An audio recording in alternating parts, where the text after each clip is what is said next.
is a person that we use for all labor negotiations? I'm sure that we must have somebody who's a labor expert who solely works in that field. We have employed for our negotiations and our arbitrations the firm of Be Ready. All right, is that person? We've also used Jansen Lewis to consult on a number of matters. Do we have anybody here from either one of those firms? No, we don't. And further, if special counsel were here, I do need to inform you that we were served with notice by the CSEA that should this bill be passed, they would be proceeding in federal district court for the Eastern District of New York to challenge the adoption of such a law.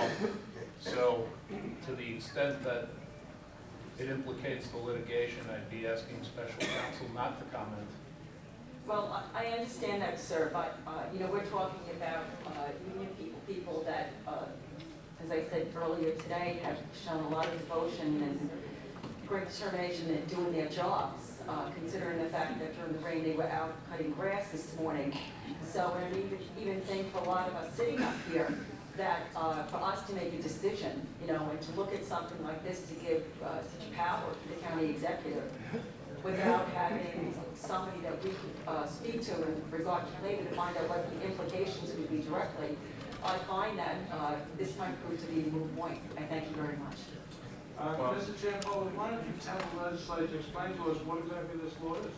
Well, Does this this law give it, let me ask you a question. In your opinion, does the law give the county executive the power to reopen contracts and deficits or whatever? well, the amendment that there have been discussions going on, and if I may comment on your observation further, the amendment that was the amendment is in front of us. it goes to the crux of what the intent of the law is, and that certainly is that we have a $40 million hole in the budget, as you've observed. This is designed to patch that hole. The county executive. Hold on, please. This legislation was drafted by your office, correct? Yes. It was sent to the clerk of the legislature by the county executive for action, correct? Correct. You have no idea what your legislation contains? All you can talk about is an amendment that came in this morning? No, but So talk about the legislation. the legislation is designed to patch a $40 million hole in the budget. Understood. The Does county legislation executive- give the county executive the right to reopen labor contracts? That's a yes or a no question. I am not going to address that as that's the subject matter of the litigation. You have However, I will tell you that the legislation is drawn. You're going to not comment on legislation that your office drafted and that you sent down here in the name of the county executive? What I am going to tell you is the legislation is drawn in the broadest sense so as to enable the county executive to solve the $40 million problem. That necessarily involves a dialogue between the unions and the executive. Excuse me, let me try and approach this from another angle. You heard the testimony of Mr. Laracuda from the CSEA. Yes, You heard him reference state and federal law. yes. Is it your opinion, based on the references you heard from Mr. Laracuda on how state and federal law applies in this case, that the power is there for the administration to reopen labor contracts? His opinion to this legislature was that federal and state law precludes it. I Do you do not agree or agree disagree with that. You do not agree with that. So what do you agree with? I agree with the position that this legislation is indeed a broad mandate to the county executive to solve the problem at hand. That will necessarily involve a dialogue between the executive and our unions. As you've pointed out by the amendments that you added to the legislation, it is a self-sunsetting legislation. When the problem is solved, the legislation sunsets.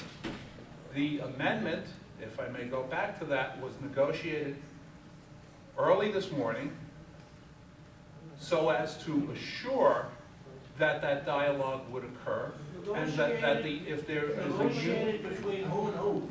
the county executive's office and our organized labor.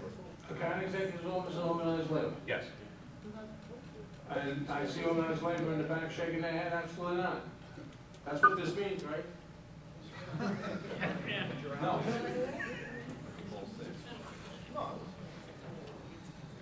Were you present at these negotiations? No, I was not. Who was? I can tell you that the chief deputy county executive communicated with the executive's legislative liaison and my office to see that that amendment was drafted up and filed with this legislature. So was our labor council there? No, I don't believe so. Was, It could have been, I don't know. it could have been, you don't know? Where is that? Who's signed that? You signed it? Are you gonna have to sign it that you don't know what they are? I didn't say I didn't know what it was. You don't know who negotiated it, you don't know That's who was in correct. the room, but yet you signed it. I signed the amendment. And you can't tell me who negotiated it. I can tell you that my conversations with the chief deputy county executive indicated that it was negotiated by him and/or other people in the county executive's And I can office. tell you that the purpose of hearings like this is for the administration to get up and make its case. And I find you to be sorely lacking. The information that's provided here is next to worthless. You can't tell us about the law. You can't make an opinion as to what the law entitles the administration to do. You can't even tell us the direction the administration is moving in.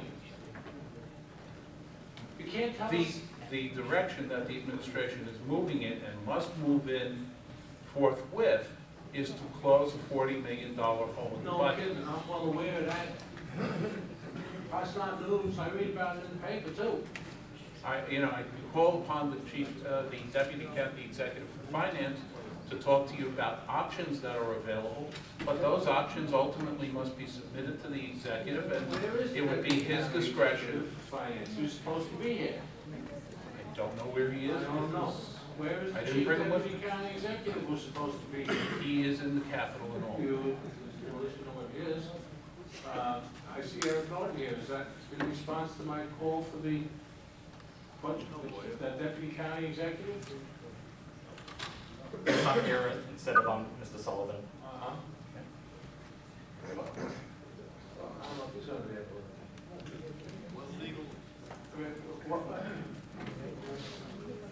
You present at a meeting this morning where this amendment was negotiated? No, I was not. Do we have a secret room in this place?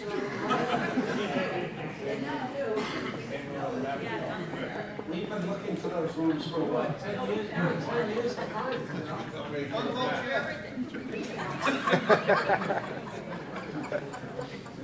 This is nobody knows who was at the meeting. Yeah, we have an amendment here.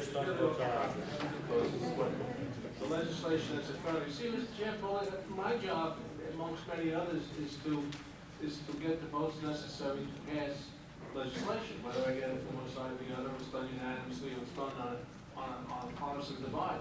I have to get 10 affirmative votes.